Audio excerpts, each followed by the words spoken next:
Betrayal doesn't crash through your life like a thunderstorm. It seeps in slow, silent, like smoke curling under a locked door.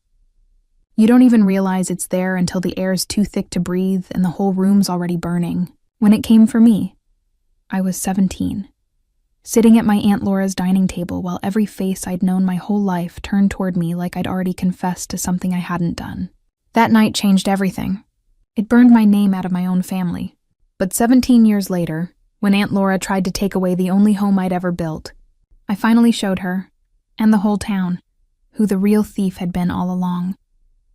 My name is Angela, and this is how I was accused of stealing at 17, abandoned by everyone I loved, and how nearly 2 decades later, I used the truth I'd hidden all that time to bring my aunt's crooked empire to its knees.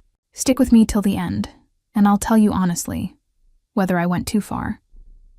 Aunt Laura's dining room smelled like overcooked roast and that sharp, choking perfume she wore, the kind that clung to your clothes for days. The ceiling fan rocked back and forth, making the yellow light sway over the long polished oak table. Every surface gleamed. Every picture frame on the wall told a story of smiling cousins, graduation gowns, silver-trimmed weddings, proof that our family made people worth admiring. And there I was, 17, sitting at the far end of the table, trying to disappear into the wallpaper. Laura tapped her wineglass with one long manicured nail. The ring of crystal sliced through the chatter like a warning bell. She leaned back, her lipstick bleeding at the corners of her smile. "Money's gone from my purse," she said, voice casual, too casual, as if she'd just commented on the weather. She didn't look at Cousin Sharon. She didn't look at my brother Gary, just me. Forks froze in midair. Conversation died. All eyes turned toward me, bright and sharp like searchlights. My chest tightened. "I didn't take anything," I said. My voice didn't shake, not yet. I thought the truth would protect me. Then my mother's hand closed around my arm, her nails pressing through my sleeve. I could smell the wine on her breath as she leaned close and whispered, "Tell me the truth." Angela. That was the moment something in me cracked, not because she doubted me, but because when I looked at her, I saw relief. My guilt made her life simpler, easier to understand. Gary sat 2 seats away, frozen, eyes wide, fork still hanging in the air. He looked scared, but he said nothing. Later that night in his room, I found it. A torn bank envelope wedged behind his baseball cards. His name written in blue ink, $200 withdrawn 3 days earlier. He stared at me, face pale under the lamp. His voice trembled. "Don't," he whispered. "Please don't tell." And I didn't. Because I thought that's what sisters were supposed to do. Carry the weight, even when it breaks your back. I folded the envelope carefully and hid it in my backpack, between the pages of my only book. Some part of me must have known. Someday, the truth would matter. Before dawn, I left home. Backpack half unzipped, 86 Rs in my pocket, betrayal burning on my tongue. I didn't have a plan, just a bus ticket and a heart full of smoke. The station smelled like wet coats and burnt coffee. When I stepped off in Riverside at 4 a.m., the streets were empty, and the fog clung low to the ground. The only light came from a small bakery on the corner, Benjamin's Bread and Coffee. The bell above the door jingled softly as I stepped inside. Warmth hit me like a wave. Cinnamon, yeast, butter, and safety. A man with flour on his arms looked up from the counter. "You lost or hungry?" he asked. "Both," I managed. His wife slid a steaming roll across the counter. "Eat," she said. "Then mop." We open in 2 hours. That was my job interview. That was the start of everything. Benjamin and Deborah Carter never asked questions. They didn't care about my soaked shoes or my shaking hands. They gave me work, then later a key to the small room upstairs. A narrow bed, a window that jammed, a heater that rattled, rent taken straight from my paycheck. No pity, no judgment. For the first time, silence meant safety. Deborah taught me how to refill jam jars without spilling a drop. Benjamin showed me how to knead dough until it listened to me. "You don't fight it," he'd say. "Treat it rough. It dies." The days fell into rhythm. Scrub, sweep, slice, breathe. My muscles ached, but it was the kind of ache that meant you belonged somewhere. Every week, I wrote home. Short letters. I'm fine, don't worry. Sometimes I slipped a few bills inside for Gary. No name, no return address. Just a ghost sister haunting the mailbox. For a while, that was enough. But betrayal doesn't leave quietly. It circles back when you least expect it. One morning, a white envelope slid under the bakery door. The rent was going up at 18%. At the bottom, the name hit me like a punch. Mercer Properties. Aunt Laura's company. The same family that had thrown me out was now trying to take my home again. I stood in the kitchen, hands covered in flour, staring at the paper until the letters blurred. Deborah put her hand on my shoulder. "We'll figure it out," she said softly. But her voice trembled. I couldn't let them lose this place. Not her, not him, not again, so I started fighting, quietly at first. I saved every receipt, every email, every late-night phone call. I photographed the leaky ceiling and broken heater. I gathered proof of rent payments made faithfully for 15 years. I spent nights at the library studying tenant law under flickering lights. The deeper I dug, the uglier it got. Mercer Properties had done it before. Hiking rents, forcing small businesses out, letting buildings rot until tenants broke. It wasn't business. It was predation. But I wasn't that scared 17-year-old anymore. Word spread. A local reporter came. The story hit the papers. Beloved Riverside Bakery bled dry by corporate landlord. Customers flooded in. Strangers filled the tip jar, bought bread in bulk, and whispered, "We've got you." Something inside me lit up. For the first time, I wasn't running. I was standing my ground. Then, one evening, Benjamin and Deborah sat me down. Steam curled from their tea. "We're ready to retire," Benjamin said. "We want you to take the shop."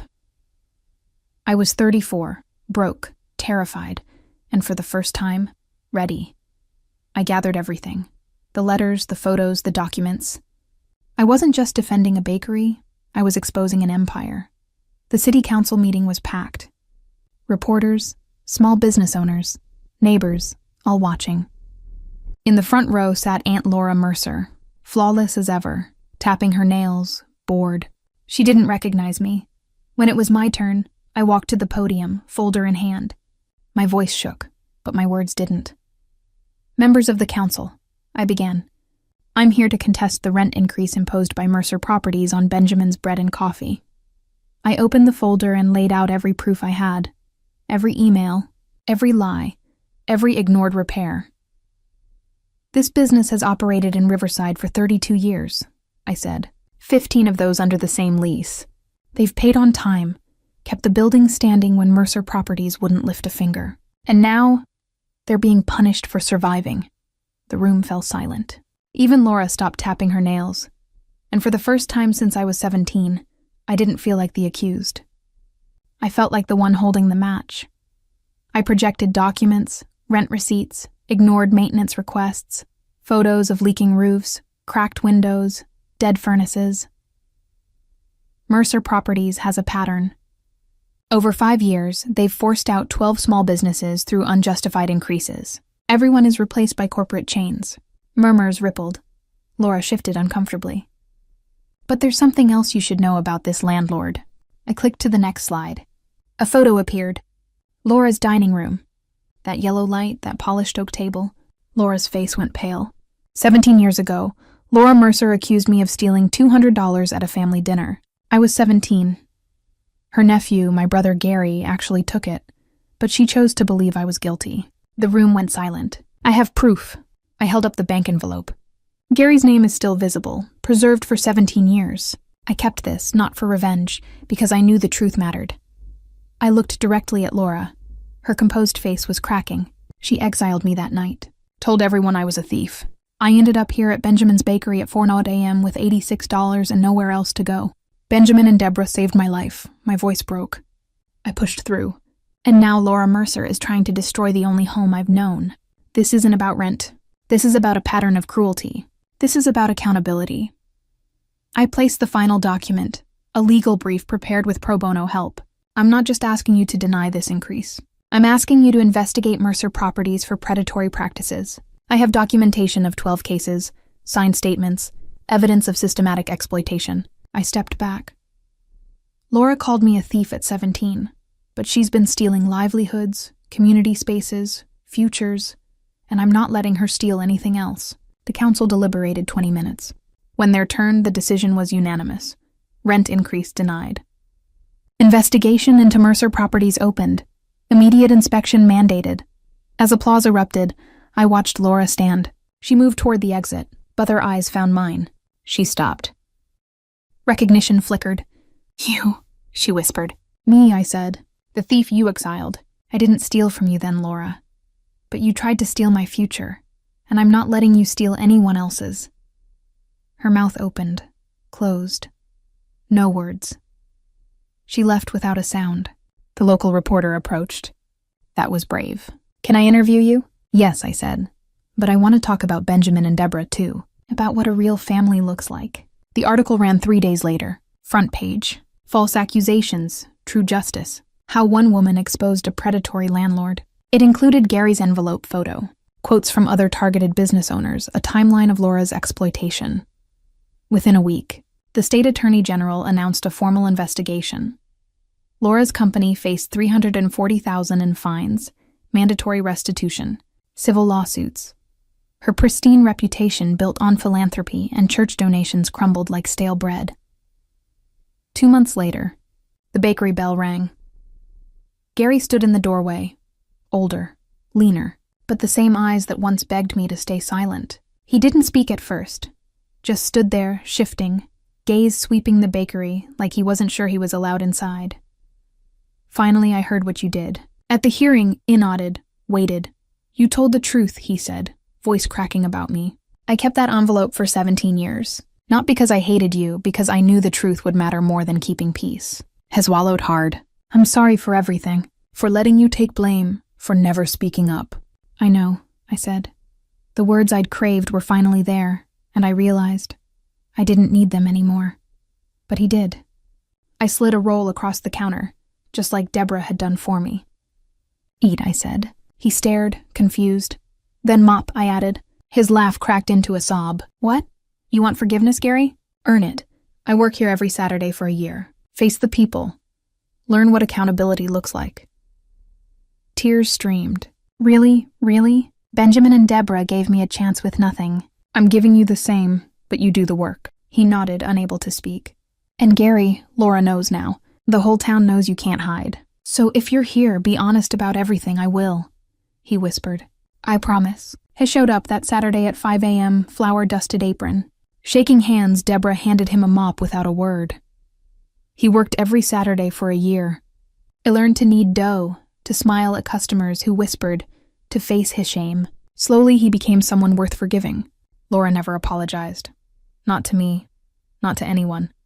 But her company faced massive fines, lost contracts. Her board forced her to step down as CEO. The other businesses Mercer Properties pushed out. Some came back.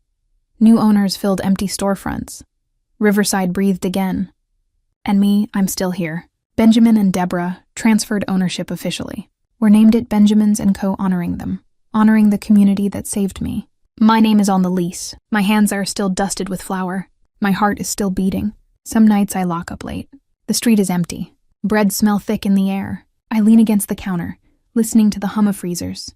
Thinking about that 17-year-old girl who left Laura's house with $86 and a stolen envelope. She thought she was running away. He didn't know she was running toward everything that mattered. Family isn't blood. Sometimes family is the people who hand you a roll at 4:09 a.m. and say, eat then mop. That's the truth no one can take away. Living well isn't just the best revenge. Sometimes telling the truth in public is. Now here's my honest take. Angela did exactly the right thing. Laura destroyed a 17-year-old's life over a lie, and 17 years later tried to destroy Angela's home. Exposing a pattern of predatory behavior that hurt 12 businesses isn't revenge. It's justice. And making Gary work for forgiveness. That's real accountability. What do you think? Did she go too far exposing Laura publicly? Or did Laura get what she deserved?